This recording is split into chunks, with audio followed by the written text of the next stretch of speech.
Dalam video ini kita akan meneroka isu berkaitan syaitan dan sebuah tempat di lautan yang dipanggil segitiga Bermuda. Dan adakah benar tahta syaitan berada di segitiga Bermuda seperti yang disyaki?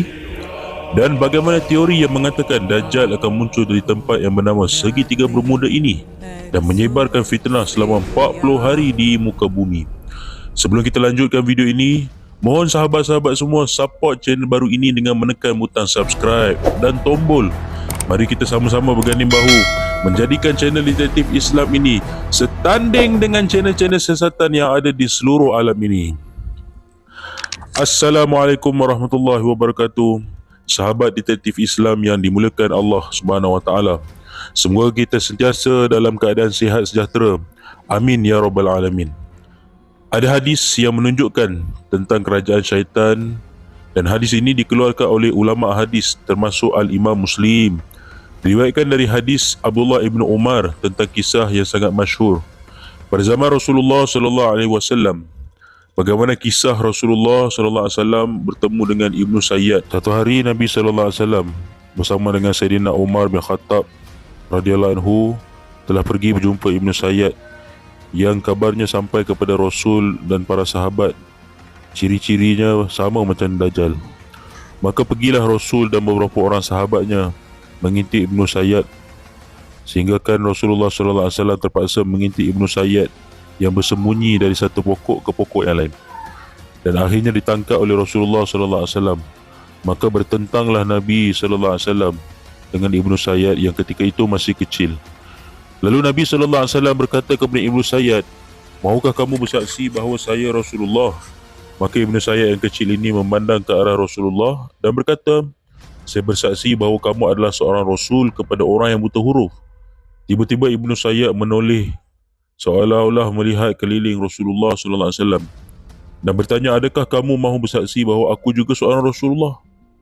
Maka Nabi SAW terkejut dan berkata, "Aku hanya beriman kepada Allah dan Rasulnya."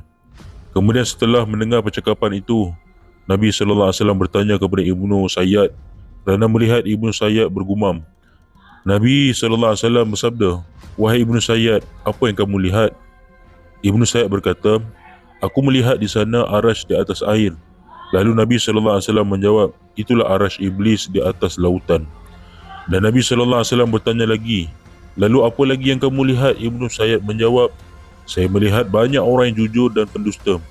Maka Nabi SAW terus tidak meneruskan percakapan dan pergi meninggalkannya. Nabi SAW berkata kepada Ibnu Sayyad bahawa tidak ada jalan luar di batas takdirmu.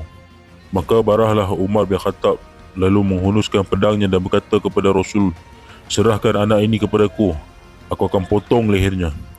Lalu Nabi SAW berkata kepada Umar, "Umar, jika anak ini sesungguhnya Dajjal, kamu tidak akan dapat membunuhnya. Tapi kalau dia bukan Dajjal, tak ada gunanya kau bunuh dia." Ini sebenarnya menimbulkan hujah yang sedang merebak pada masa kini, supaya tidak ada arah syaitan berada di segitiga Bermuda. Dan segitiga Bermuda ini terletak di wilayah antara sepadan Pulau Bermuda, Puerto Rico dan Miami. Dan seperti yang kita tahu, beberapa cerita pelik berlaku, iaitu terdapat banyak kapal dan pesawat yang disedut masuk ke dalam pulau di sekitar dan lautan-lautan yang berada di segitiga Bermuda. Dan kabar angin ini selalu dikaitkan orang bahawa arash iblis ada di segitiga Bermuda, dan itulah juga menjadi sebab seringnya berlaku kemalangan besar di laut. Dipukulkan lagi tentang arash syaitan ini dengan kemunculan sebuah kitab karangan Syekh Muhammad Isa Daud dari Mesir, bahawa kawasan Bermuda ialah kawasan jin. Dari sana akan muncul Dajjal pada akhir zaman. Para penonton sekalian, kita kena tahu yang kitab ini ditulis berdasarkan dialog dengan jin Muslim dan jin Islam yang katanya dari segitiga Bermuda Dajjal muncul di akhir zaman. Walau bagaimanapun, baginda sallallahu alaihi wasallam telah bersabda yang Dajjal akan muncul di kawasan yang bernama Khurasan atau yang kini terletak di negara Iran. Bukankah ini mengelirukan kita? Sudah tentu sebagai umat Islam, kita mestilah percaya bahawa Dajjal akan muncul di Khurasan seperti apa yang disabdakan oleh baginda sallallahu alaihi wasallam. Kerana Nabi sallallahu alaihi wasallam tak pernah salah Kerana apa yang datang dari Nabi ialah datangnya daripada Allah Subhanahu Wa Taala. Jadi kita tidak boleh tertipu dengan dalil-dalil segitiga bermula macam ni. Dan ini juga akan menyebabkan masalah yang besar untuk iman kita. Menurut perbualan antara Nabi dan Ibnu Sayyad, timbul persoalan kecil, iaitu mengapa syaitan membuat arash di atas air dan apa tujuan syaitan membangunkan istana di atas air. Tentu saja kita tahu bahawa Allah Subhanahu Wa Taala berada di atas arash, dan arash Tuhan itu dalam bentuk yang sangat besar dan berada di atas lautan yang sangat luas di langit. Dan sekarang syaitan cuba nak buat arash ataupun singgasana di atas laut, tapi di dunia. Sebab apa? Sebab syaitan nak menandingi Allah Subhanahu Wa Taala, kerana sifat dia sombong, mahu menyamai Allah Subhanahu Wa Taala. Kembali kepada persoalan yang mulanya, adakah benar segitiga bermuda adalah lokasi tepat istana syaitan yang menyebabkan kemalangan kapal terbang dan kapal yang lalu di sana? Kawan-kawan seagama yang dimuliakan oleh Allah Subhanahu Wa Taala, semua dinyatakan tempat atau titik di mana tempat yang tepat istana syaitan, sudah tentu kita tak boleh. Dan kita hanya boleh andaikan, kerana tidak ada hadis yang memperincikan.